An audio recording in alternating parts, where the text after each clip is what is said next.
Welcome everybody. My name is Ben Lever. I am with the Lighthouse Group. There's a few of the Lighthouse people with us today, who I'm sure you know. So we're really thankful that you're all here. We're really excited about what we bring to you today.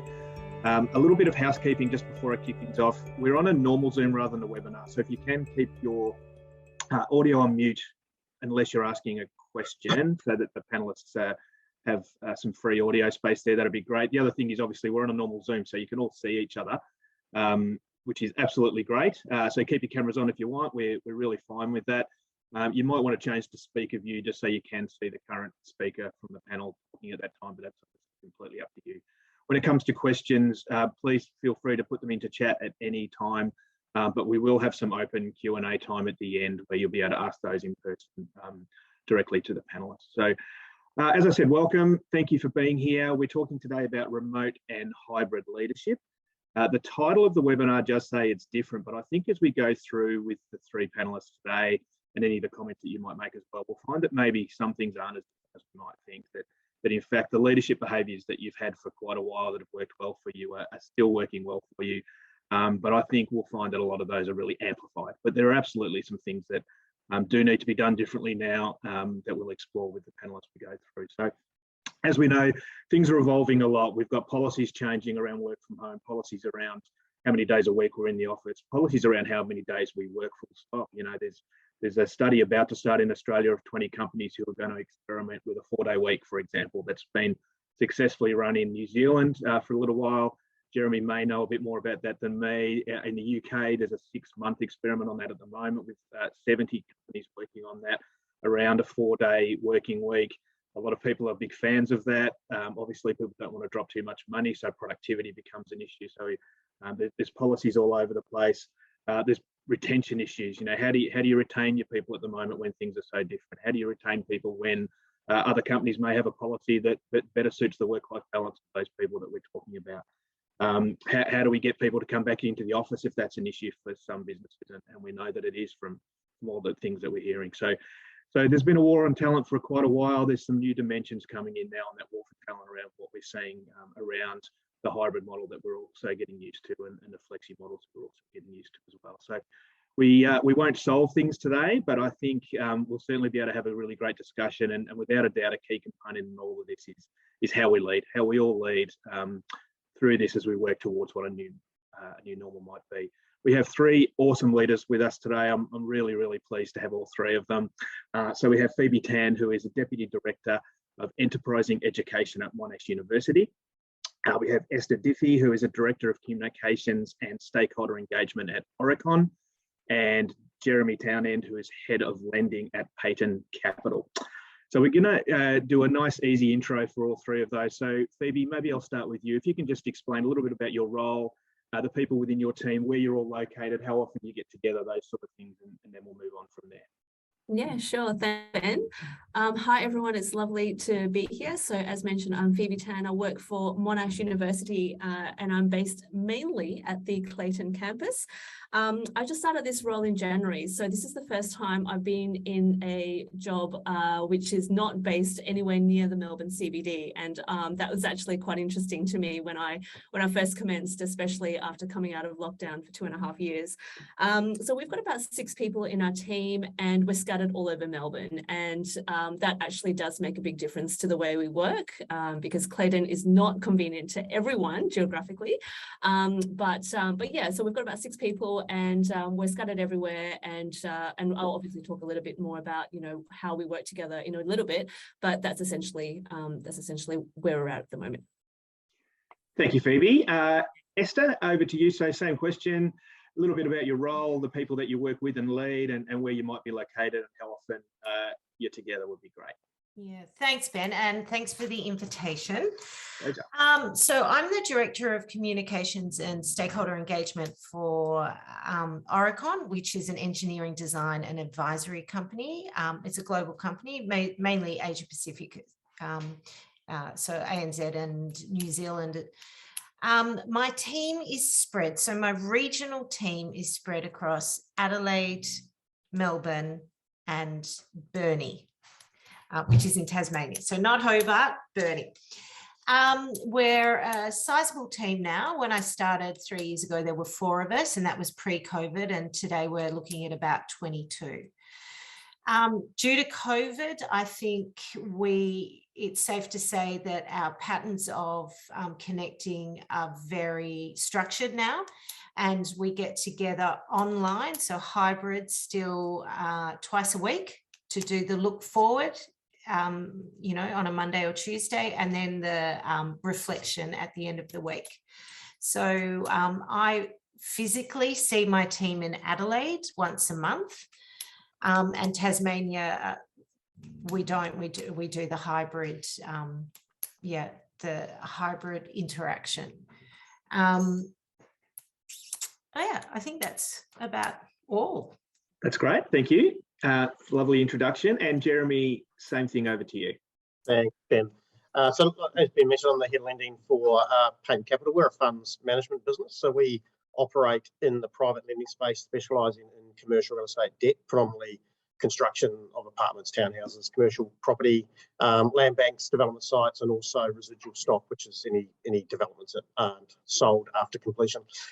So I lead a team of lenders and support staff across Melbourne and Sydney currently, but we're currently in the process of expanding into both Queensland and New Zealand, so we're all up about 50 people.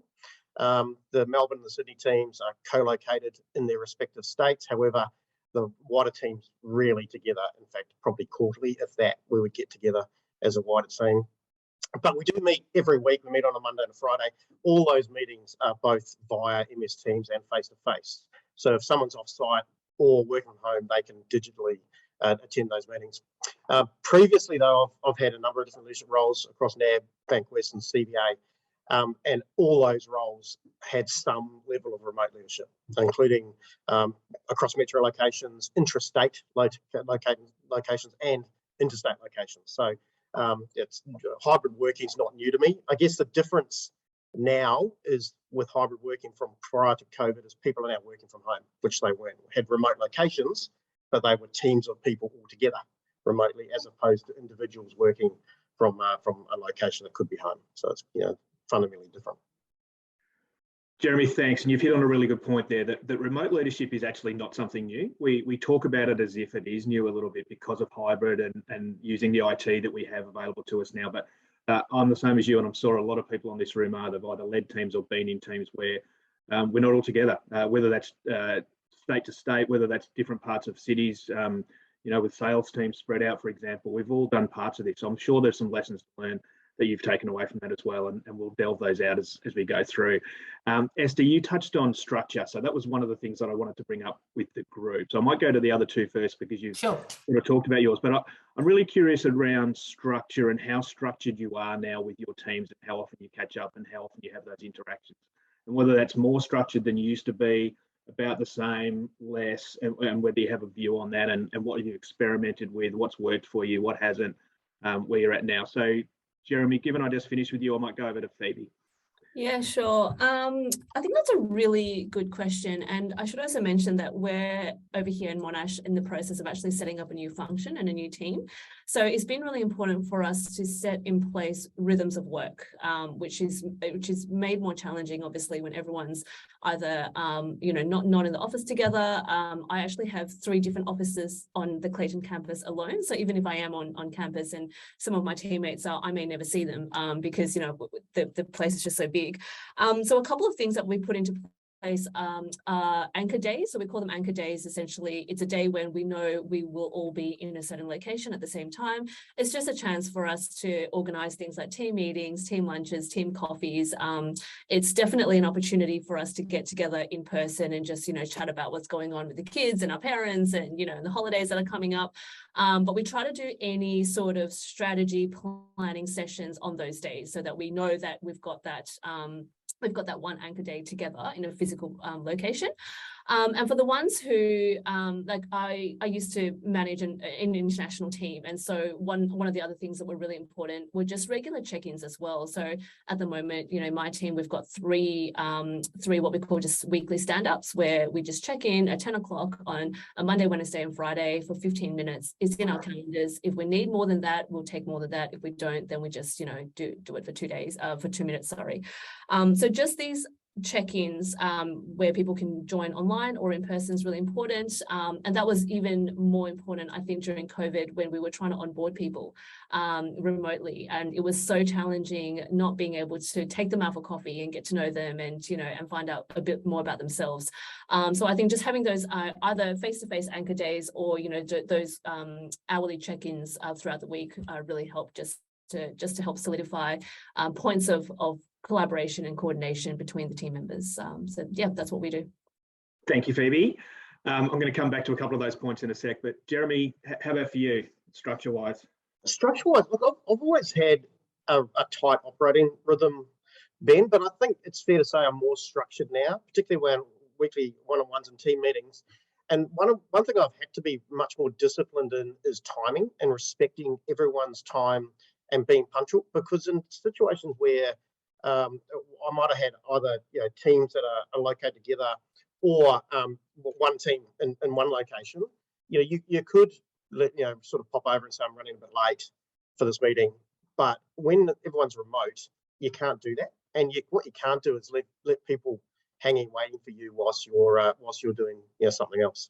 At CBA we had a system called Same Time, which probably everyone's seen, which is instant chats, and that worked really well. So you could instantly chat with anybody. We don't have that where we are now, and I find that as a real productivity inhibitor. So you could on Same Time effectively be popping over to someone's desk and asking a question. But if you don't have that sort of ability, you can't. One thing we have done though is I've set up something here which I haven't done before, which is doing breakfast on a Friday for the team. And we've done that because we want people to be in the office at least, you know, on Friday. At least they're in office on Friday, and normally on a Monday as well. But it encourages everyone to be there.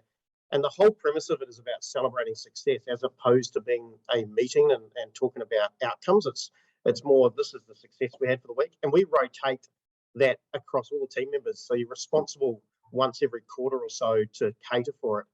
And it creates this healthy competition amongst the team of who can do the best breakfast on a particular budget. But it also means everyone comes into the office and they've got something that they really look forward to. So again, you know, so I think respecting one's time is really important and being more tight around that, not necessarily having a bigger, a tighter operating rhythm, but having something a little different to encourage people to get into the office is something that has worked for me. Great. Jeremy, I'm going to come back to a couple of yours in a minute as well. And I love how you just describe respect people's time. I think it's something we're all still sort of finding out, isn't it? Because we can't just turn our desk around, our chair around at our desk and have that social, and by social I don't necessarily mean non-work, but that socialization conversation that we have, and we do have to respect time. And I really like how you brought that up. There's a couple other things as well, but I just want to go to Esther. You've talked about structure already, Esther. Is there anything else? Yeah, look, I'll just add, I mean, Phoebe and Jeremy have touched on some of the things that I was going to talk about at Oricon. We have a team charter. So we all got together and developed a team charter, one for comms and stakeholder engagement that I lead.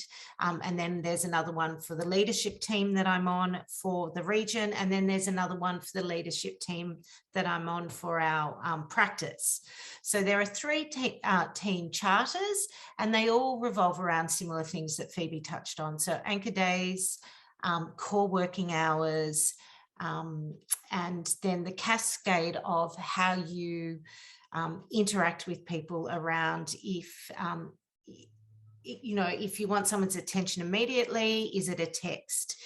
Is Teams the best option? So we've done a cascade of how you should interact depending on the severity or the generalness of the interaction.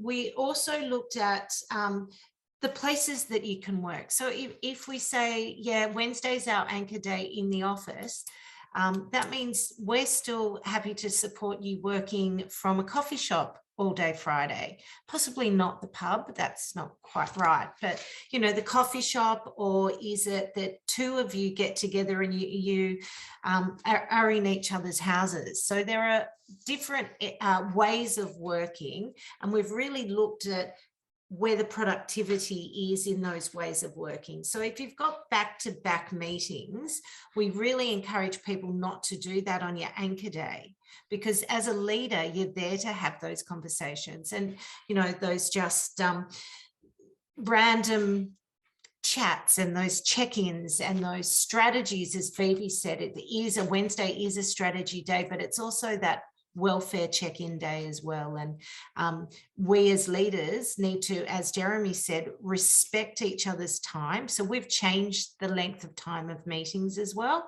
to give people that break, because for a long time there we were just back to back, and you know, it was a headache. Now meetings are 25 minutes or 45 minutes, and so then you've got 15 minutes or 5 minutes. We try, and we've also put in place for productivity and well-being as well, that there's a block out in everyone's diary for an hour, and that's your time, and it's called your time. So we are really respectful of not booking meetings during people's your time. What else do we do? I think, yeah, so that's the kind of structure that we're trying to put in. I agree with something that Jeremy said about structure, and you know, I did mention that we have Mondays and Wednesday is trivia and Friday is looking back, but we've actually changed the Friday to a Thursday night because a lot of people don't work on a Friday, so we need to be respectful of all of that. It's more the frequency, I think, rather than the frequency of our meetings has increased rather than the structure. Like, we always had those team meetings. It's just that we have them shorter and more frequently now. So many good things in there, Esther. I think if anyone's not changing the timing of their meetings, they should be. I think we all experienced it, no doubt, that you finish a meeting at 9, at 10, at 9 the next meeting starts, at 10 the meeting, you have no time in between to do anything. Whereas in the past, even if you're back to back, you've got 5 minutes to walk to the next room at least, or something like that. So that's great. I'm going to come back to one other thing. Jeremy, I'm really surprised, given we're both from banking backgrounds, that your structure's even gone up, because anyone on the call who's been in banking knows that from a sales process at least, and a sales operating rhythm, we're incredibly structured in those days. So just to hear that from you is really interesting. I want to go back to a couple of things, maybe back to Phoebe. Now, Esther, I'll probably stick with you, but ask a question of the other guys. So you mentioned productivity. So Yep. How are we making sure that our productivity is at the levels that it needs to be with our people, if we're not able to just constantly have those conversations offhand? And are you noticing productivity ebbs and flows depending on mood, depending on what's happening in the week? What are you seeing and sensing around productivity? We do pulse checks. Maybe I'll park that. We do surveys once a month. They were once a quarter, now they're once a month. So we're constantly getting feedback about how we can work more efficiently and what our talent need as well. And productivity is something that is discussed. So how productive. We've done all of this research on where you will be your most productive. So if you need to do research, and we are consultants, so if you need to do your research, you're probably more productive at home where you're not, disturbed. But for collaboration, you're more productive face to face. Give or take, but so that kind of productivity, people's individual productivity, I think we track, and every leader should track this just by your interactions with people. If you see that there is an increase in absenteeism, for sick leave or whatever leave it is, they're the indicators for me that I need to just check in on people to understand how busy they are, as in, are they overwhelmed, and do we need to utilize them differently to ensure that they still have that space, so that they have time to think, time to reflect, so that they're not just completely 100% utilized, because that doesn't help your productivity. You need to step back. You need that reflection time. Yeah, look, productivity, I myself know that I'm most productive in the early hours of the morning rather than late in the afternoon. So we factor all of that into our flexible, what we call yes flex as well, because everyone works differently, and that has to be acknowledged, and we have to play to people's strengths, and that is around times and days of work. We even allow people to work on weekends if they're going to be more productive because they've got child or parental, as in their parents, or their animals, or whatever it is. What they love to do happens on a Monday and Tuesday, and we just manage that expectation with our clients. I hope that answered that, Ben. Look, it absolutely did. And it's something I hadn't thought about till lockdown, and that I learned about myself as well, around understanding what times of days people are productive. I think we all have a bit of an idea, but when I was in the really harsh Melbourne lockdown and we had our 1 hour to get out, if I didn't do my 1 hour straight away in the morning, the rest of my day wasn't as good as it was when I did it straight away. And I learned that about myself. And I think we've all started to unpack some of that as well.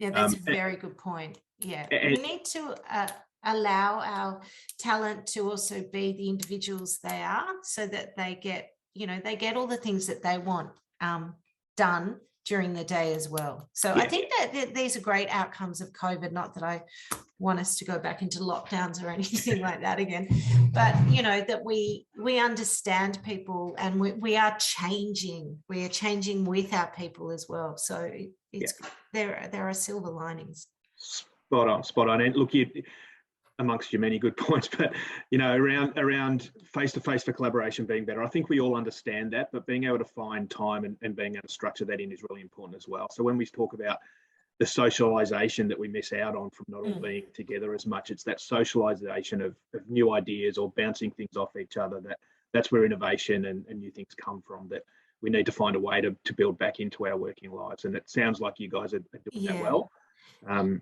Just on that, Ben, and I will stop talking, is that interaction, that socialization is so important for our juniors and so important for new starters, that I kind of didn't appreciate that until we all came back into the office. And it was you just learn so much just through being, sitting next to someone. And I think I didn't appreciate that as much because, I'm an old person in the business. No.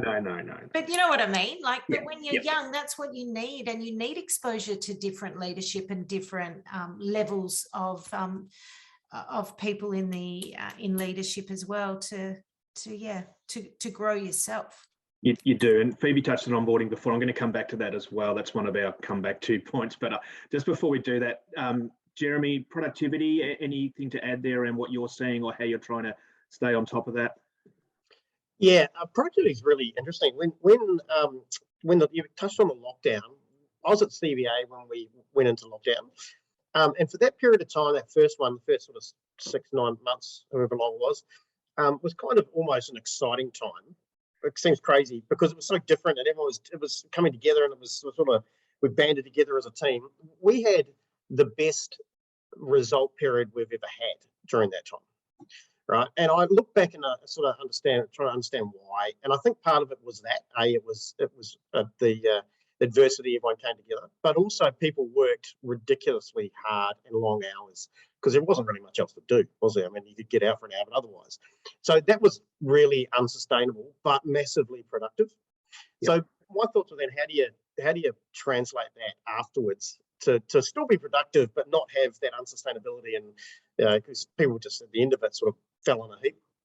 And I guess one thing in the role I've got now, our business is a little different. It's very much an outcomes business, right? So you could, if you were good enough, you could do a day a week and get the results, and no one's going to mind, right?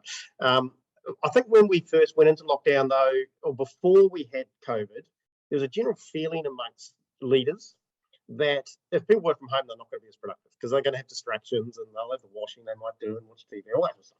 We'll prove that actually wasn't the case. You know, that's not true. So what we're more, got more ability, I guess, to do is to trust people to actually work from home and that they will be productive in their own right.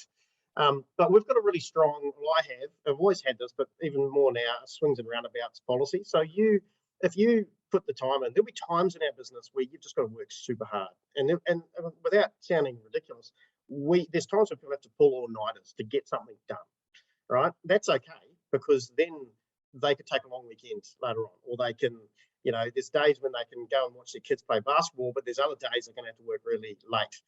And if with that sort of culture, it actually builds productivity, because people then work when they have to work, rather than work when they feel like they just, are obliged to work.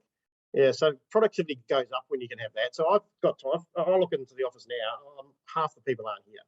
Yep. And it's not that they're not doing anything. Some of them will be working from home, but some of them will be not actually working today. They're doing something else because they'll have worked the weekend or they'll do something else. So having that swings and roundabouts policy, I think, is really important. Yeah.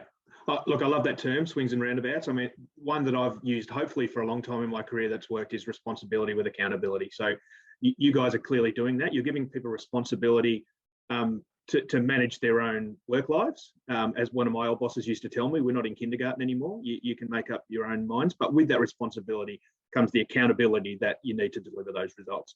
If you're doing that, then we don't mind that you've gone to school sports on Monday, or we don't mind any of those other things. So yeah, great points, Jeremy. Thank you. And Phoebe, maybe lastly on productivity. Yeah, sure. Look, I think the summary of everything that we've talked about is just the acknowledgement that everyone is a whole person, that, you're not coming into your job as just a career professional or, just a banker or a consultant or, an education professional, but you're a whole person. You're also a mum, a sister, a daughter, whatever it is. And so just acknowledging that that when they do come to work, they've got other things that they're dealing with, and acknowledging the potential challenges that could come along with that.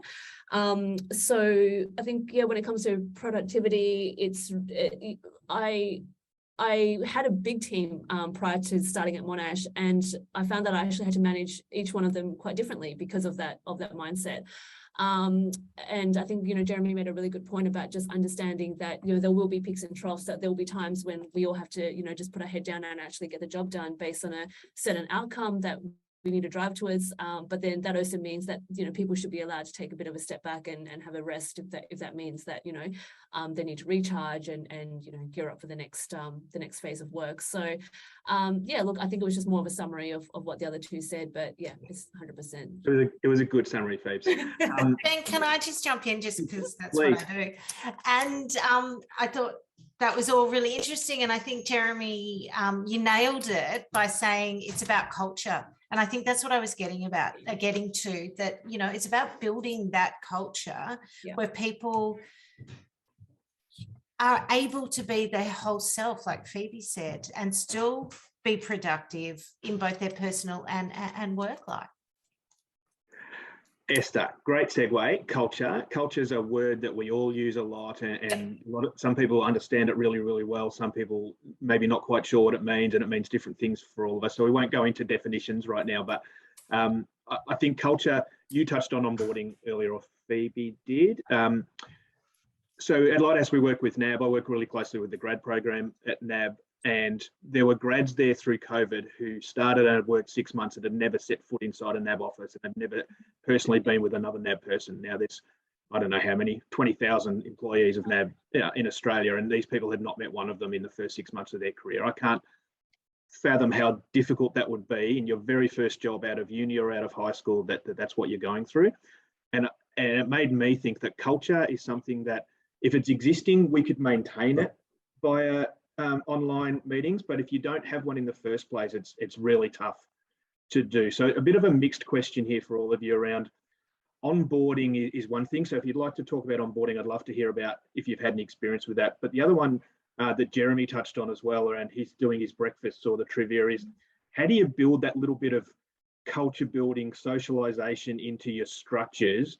Because there's been a danger that we go from meeting to meeting, and as soon as we sit down, we go straight into work. And again, some of the corporates that we work with at Lighthouse, we have long conversations around how to do this and what different things people do to mix meetings up and not just have that grind of into a meeting, into the next one. So have you guys tried anything? Have you found things work? Have you experimented things that didn't work and you've moved on?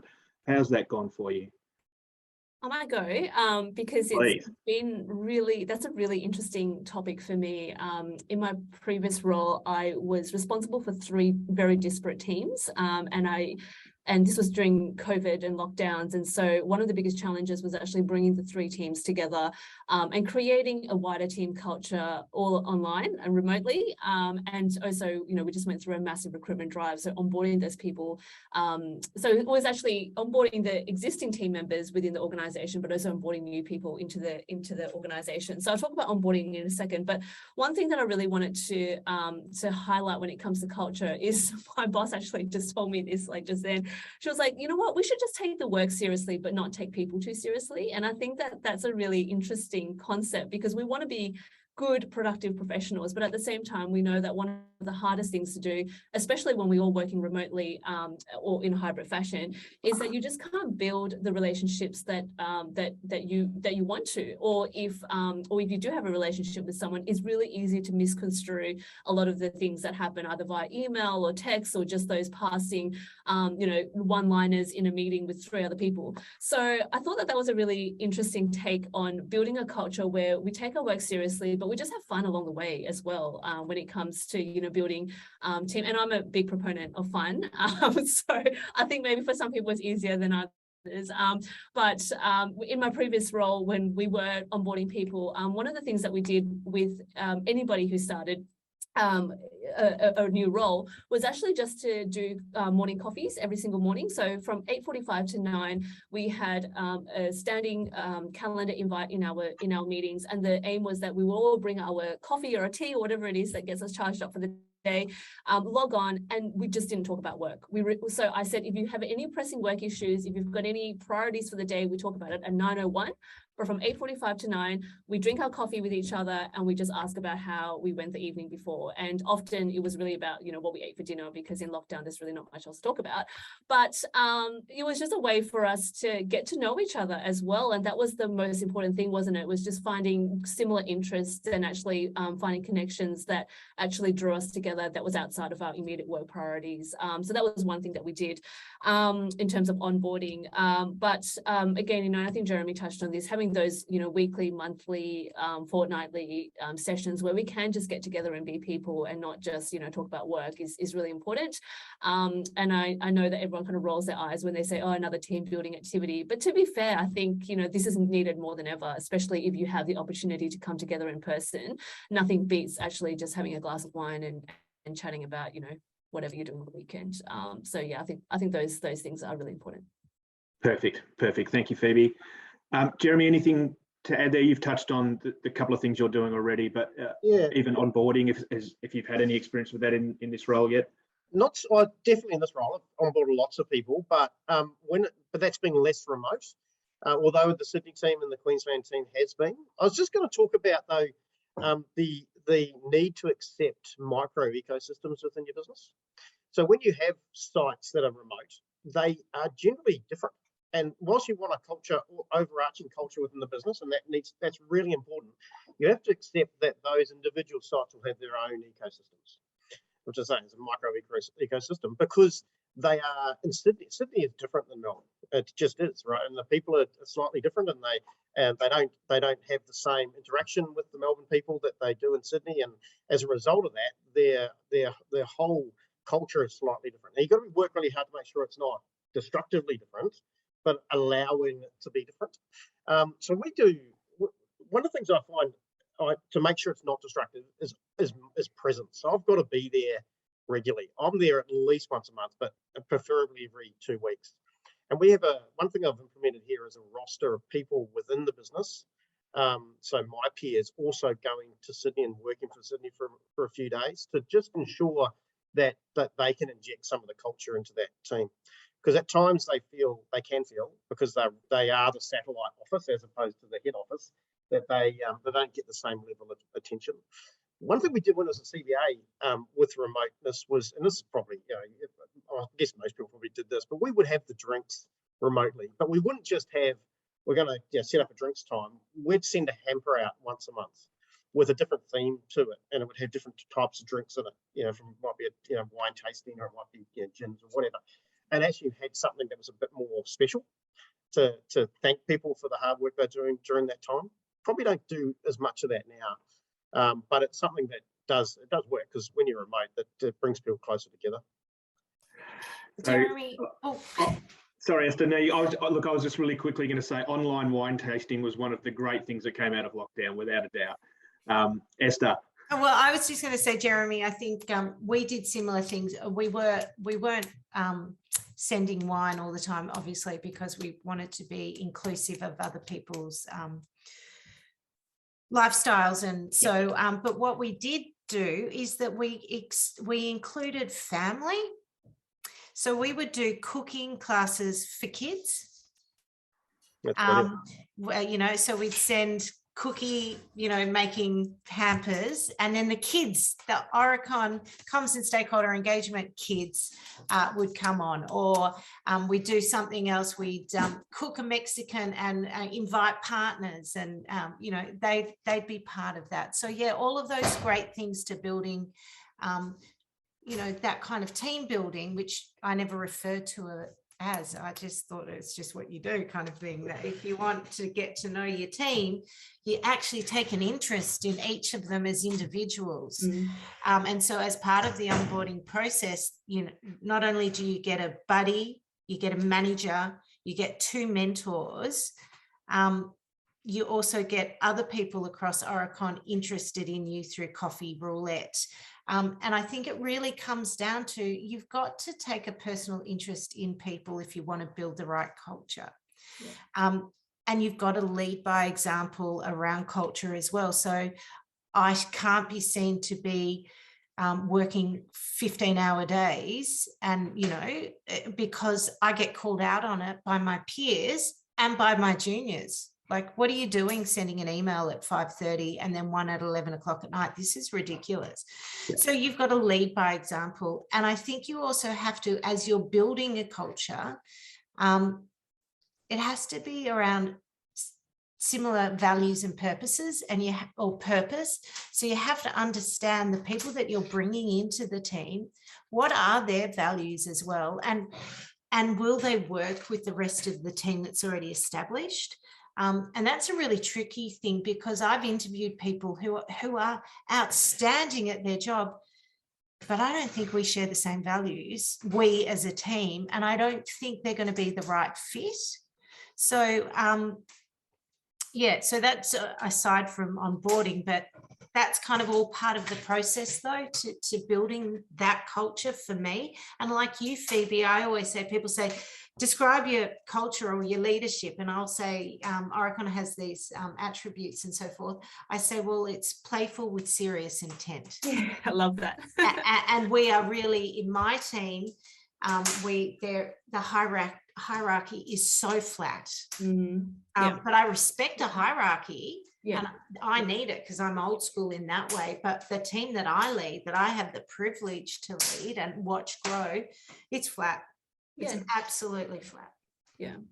I just wanted to pick up a point on the kids thing, because at the end of last year at our previous organization's Christmas party, we had these gag awards. So we've got staff, they had staff awards every year, but professional staff awards. But then because it was, after 2 years of lockdown, we had these awards that said, the person who had the most number of cameo appearances from family members, and then another one that said, the one that has the most interesting video backgrounds, and then so it was just to highlight the fact that yes, it's okay to have your 3-year-old jump on a meeting in the middle of a team meeting or something like that. It's okay to to show off your cat and your dog during meetings if you're working from home, and it's okay to dial in from the deck on a really nice sunny spring day. So I think it was just those kinds of really small things to celebrate #life, like just to show that, yeah, exactly. We're a fun team, and we can still get the work done even though we've got little human beings hanging off us. That's awesome, Phoebe, and you know, you've all touched on a few things through this that are great lessons and great things that have come out of COVID. You know, we can look back not just with the horror of being locked in for 22 hours a day at times, but some really great things that have come out of it, and that's absolutely one. Now, Hey, really, Ben, do you mind if I interrupt for a second? Esther, no. something around being inclusive, which is actually really important and resonates with me, because you mentioned like the wine tasting or whatever it might be, the importance of making sure that when we do any of those things, we are inclusive. And one thing that we were really mindful of that. So when we were sending hampers out, it wouldn't just be everyone gets the same. If someone for religious reasons didn't drink or didn't eat a certain product or didn't, you know, we'd be respectful of that. In fact, what we did one day, this was at CBA, we had a banker did 40 years at CBA, and to celebrate, he was vegan. So the entire team had vegan food that day. So everyone got vegan sent out. And that sounds like a little thing, but to him it was enormous, because before when there'd be a morning tea or whatever, his vegan option was some fruit. You know, it was never anything that was truly good morning tea food. So we had on it, and the feedback from him was enormous. It was fantastic. That's brilliant, Jeremy. Thanks. And look, I'm with you. I love that Esther brought that up, and I'm going to talk on some words in a minute. I'm really cognizant of the fact that Phoebe may need to leave us in the next few minutes. So I'm going to start with you on this one, Phoebe. And it's linked to what you just talked about, Jeremy.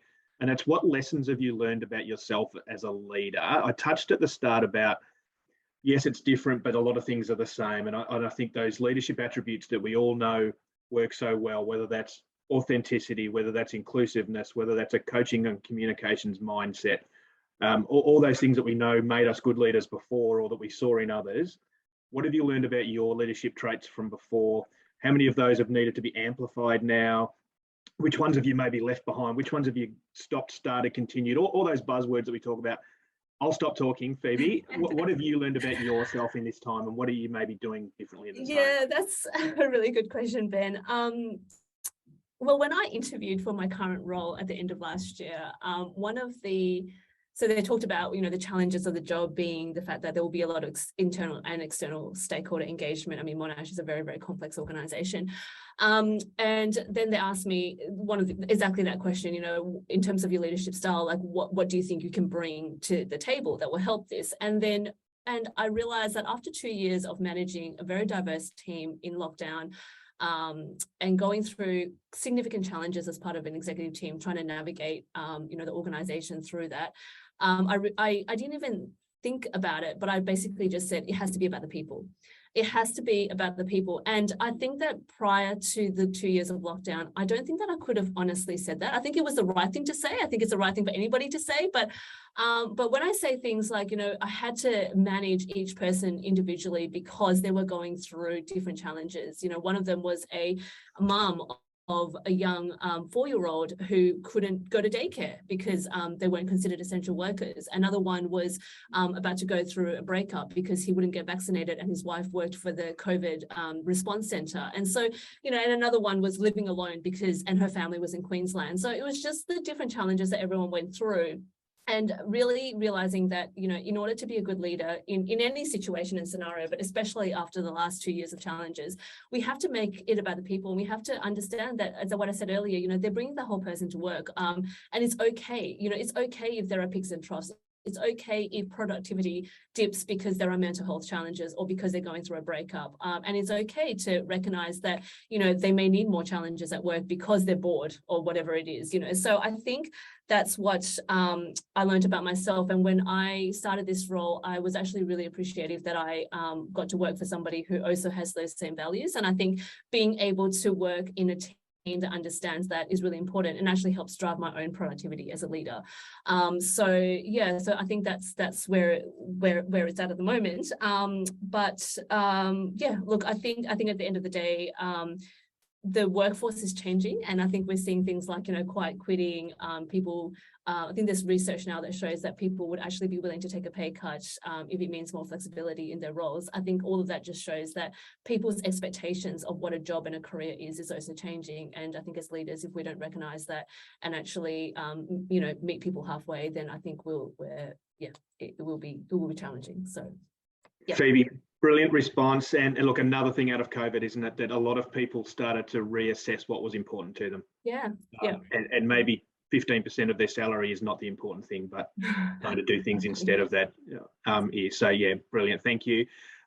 Esther, what have you learned about yourself in the last couple of years, and your leadership style? It's a great question, and it's quite confronting in a way, because you've got to reflect back on yourself and what you do well and what you don't do well and where you need to improve. And it is about that emotional intelligence. I think what Phoebe was saying resonates with me, as in, you got to listen to your people. You got to get that feedback as well as a leader, like how are they traveling with you, leading them, and what are they actually saying? So you're right that it mightn't be that they want you to throw money at them. It might be that they need more flexibility. They might need more professional development. I don't know, but there are a variety of things that you can do as a leader to make people feel valued. And I think fundamentally, you're spending more time with your work colleagues, even if you're working from home, than you do with your own family. So you've got to make it like its own family, where yes, good, great. But for me as a leader, I was lucky enough that my savvy leader, Gus, suggested that some of us get some leadership coaching around resilience. And so I took that up, and that was a fabulous opportunity for me to understand my style and how it works for some people and how it might not work for others, and what are the tools that I need to do to grow as a leader as well. And I guess it's all of that authentic leadership. And what I learned was that it was actually really okay to say it's hard today, especially through the lockdowns, and let your team know that, yeah, it's not a great day. This is hard. And then be surrounded by other leaders who can have your back as well. So I'm all about having my team's back. So they're the kind of things I learned about my leadership style. And I guess the team is really big now. So I've had to let go of things as well, because when you come in as a leader and you're small and then you grow, it's like, but that was my job. I used to do that. But now you've got to let it go and say, I've got a great manager. They can do that. So I've learned to let go, which is great. Brilliant. And look, I mentioned a few words there around authenticity and inclusiveness, but one I didn't mention was vulnerability. And I think that's one that we're all understanding is so important for leaders now. And you've just shown some then to us, but also you're obviously showing it to the teams that you're working with, which is so important. Well done. Thank you. And Jeremy, to you, lessons learned, changes, stayed the same? Yeah, no, there's some things have certainly changed and some things have stayed the same. I don't think leadership itself has changed. That's just how we implement it. That vulnerability and authenticity is so key. Where you go back a few years and it would be seen some of that as a weakness. Now it's definitely not. And I look for that in my own leaders. So it's not just as a leadership trait that I want to display. I want to see that in my own. I mean, that's one of the things that I've definitely learned. You must have that. You must get on and respect the leaders around you as well. It's so important. And you took the quiet resignation, I think Phoebe said. People leaving and going and doing different things, a mass resignation. That's a real thing. And if we don't enjoy where we work and have leaders that we respect, then there are other places that will have that, and people will leave. One thing I have definitely learned is that I prefer face-to-face contact. So whilst I get the need for remote learning,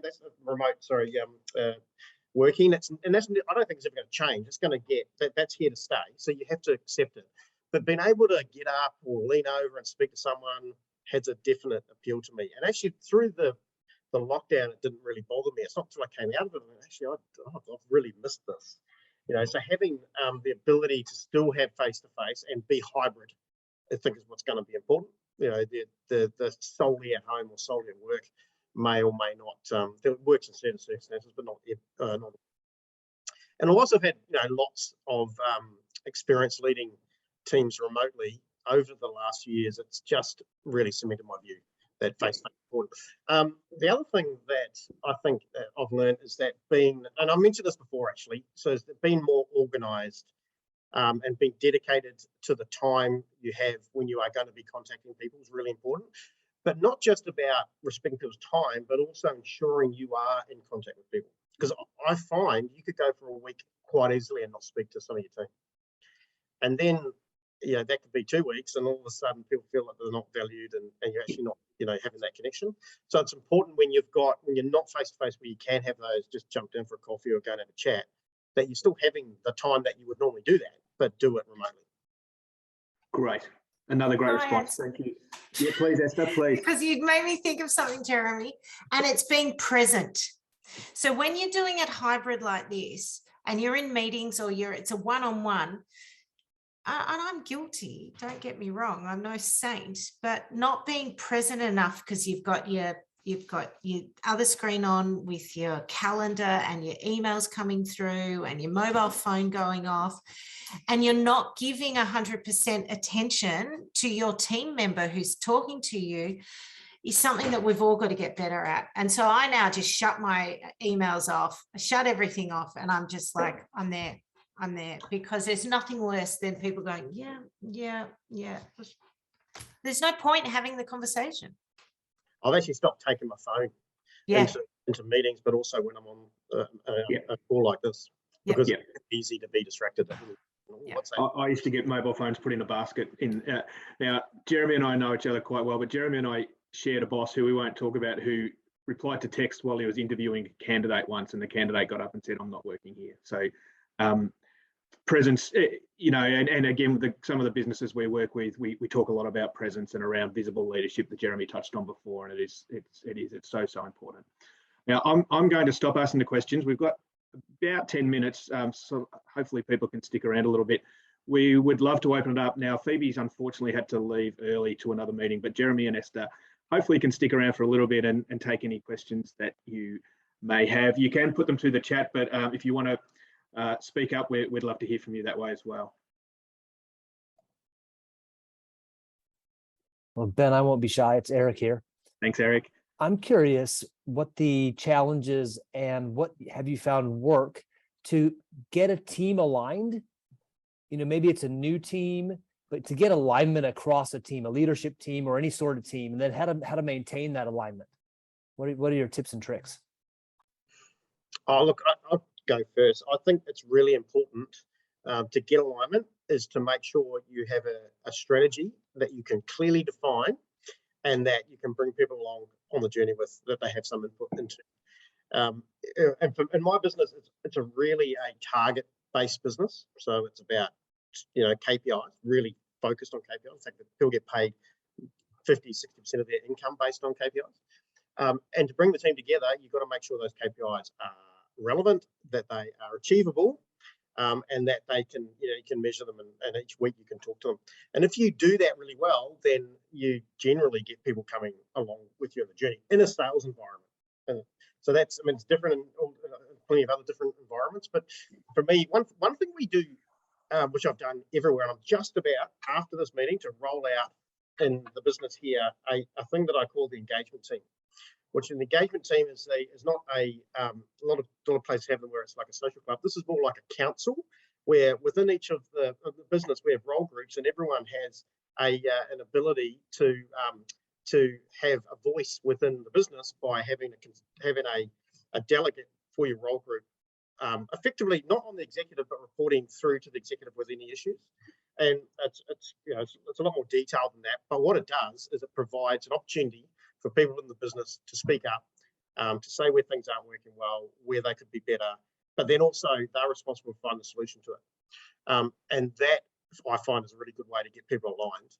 and on the journey together. And the experience with that, and Ben would know in banks, you get, every 3 to 6 months you'd have an engagement survey done on your team and how engaged they are. So it's really easy to measure if that works, because over time you can see it. In a smaller business or a private business, you generally don't have that. But what I guess you can do is you can see whether people are, you've got, runoff of people, or there's attrition, or there's other things that come up.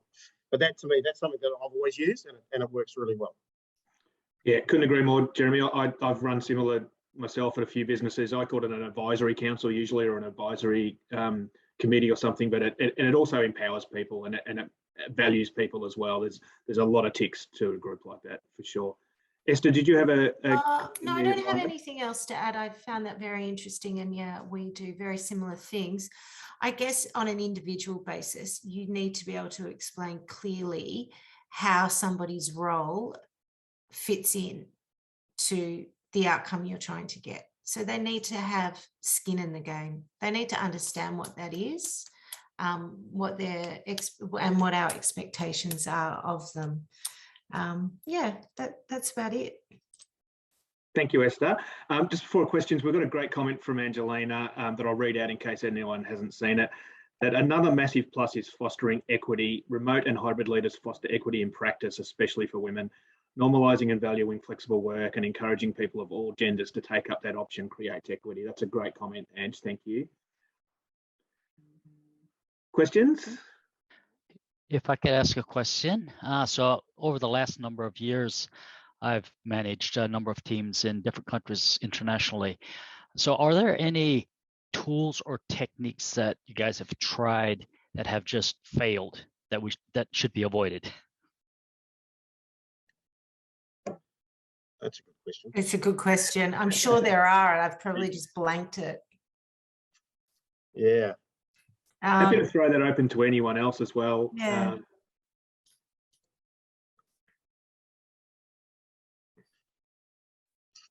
Wow, no one's tried anything that hasn't worked. Things that haven't worked. It's just a matter of trying to remember them. Yeah, it's trying to remember, and I guess we've probably grown from that and changed how we do things now. So I can't remember. I'm sure there are. If any of my teamers online, please feel free to jump in and tell us. Peter Nankervis, without giving you a hospital handball, I know you're talking to a lot of senior leaders. You may have seen something. Yeah, thanks, Ben. I was just going to answer that in a slightly different way. That I think there's a real challenge for people leaders who have reverted to being individual contributors.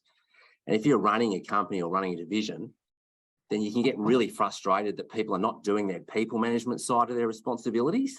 And I think talking about that and what's expected and what you want and what good looks like and how they can keep transitioning back to that is really important. I've got something probably a bit more philosophical. One thing I've noticed and I did this myself, and when I got my first leadership role, I felt like I got that leadership role because I was needing to know everything. And if I showed that I didn't know everything, then I would show that I didn't deserve that leadership role. That was the biggest failing for me. And I see it all the time with lots of young leaders coming through where there's that exact feeling that, geez, I've got this role because I need to know everything. And that having a lack of vulnerability to go, actually, I don't know that. And it's really the role I'm in now. I'm not a property. I was never in property and banking, but I run, all we do is property. So there's lots of stuff I don't know. Like there's, the most junior person here knows more than I know about property, right? So, and I'm quite happy to go, well, what does that mean? What's that acronym? Why do we do that? Whereas 20 years ago, I'd be like, well, better try and pretend I know what I'm talking about and look like an idiot. So I think that for me has been the biggest thing. It's not so much about remote leadership. That's just about leadership in general.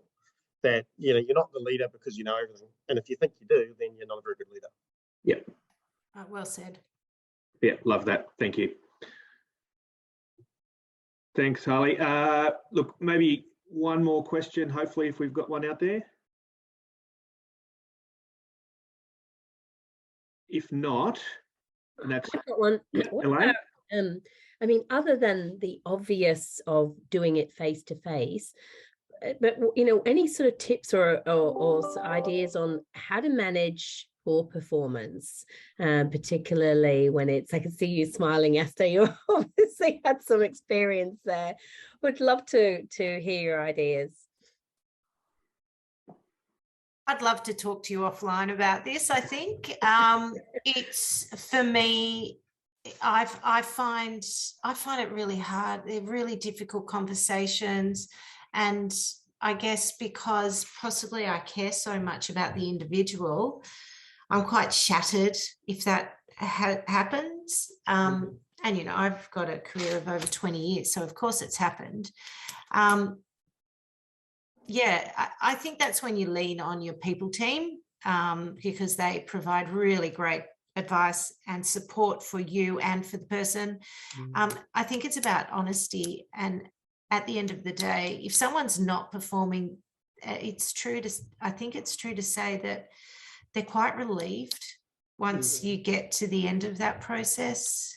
And I think that we also should play a role of helping them transition into another role.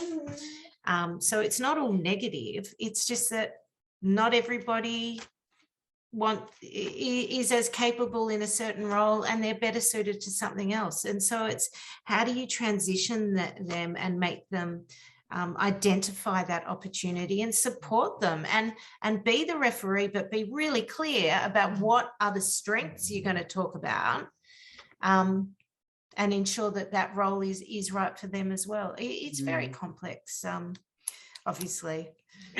Esther, happy for you to reach out and we can chat. Esther, I think you answered that really well. I would just add a couple of things from the work that we do with some businesses around this. So the difficult conversation, I think the first thing is that it's something as a leader you absolutely have to take responsibility for. So that's clearly the first thing. You can't shy away from it. You play the ball, not the man. You know, it's never about the individual. It's about either the performance or the behaviours. But then you need to figure out, you know, is this a wrong fit? And you touched on that, Esther. Is it just the wrong person in the wrong role, or is it actually an attitudinal thing, or is it a skill thing? Because then you know what you coach to, or what your action coming out of that is. And then I think the other part that I talk about a lot is that preparation for that conversation is at least 60% of getting it right.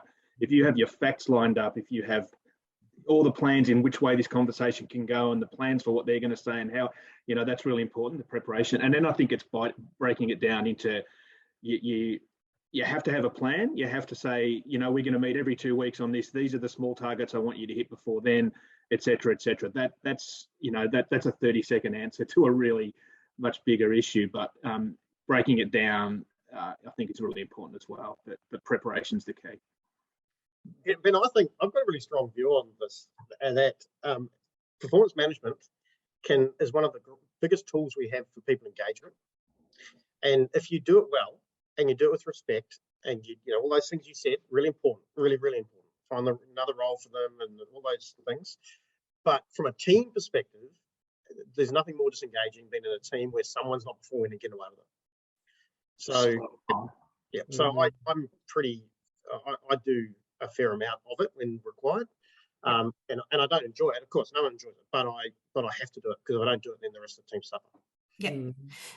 And the flip side of that also, though, is that you have to be respectful to not ruin people's reputations within the organisation and externally. You know, there's a fine line that you need to, it's not something that you're talking widely about. I mean, the team may know just through their interaction, but there is a bit of a boundary that you just have to be careful not to cross. Yep. Thank you. Look, I'm aware we've gone a little bit over, and I think we could keep talking for a while, but to Jeremy's point from before, we're going to respect people's time. So Phoebe's unfortunately had to leave. Jeremy and Esther, you guys were outstanding. I can't thank you enough for all of your insights and giving up your time for us today. Thank you. I took out a lot of dot points, certainly not exhaustive, but regular checks, anchor days, structure, respect people's time, manage people individually, having a charter, work seriously, people not so much, or what was it? Swings and roundabouts with Jeremy, micro ecosystems, Jeremy.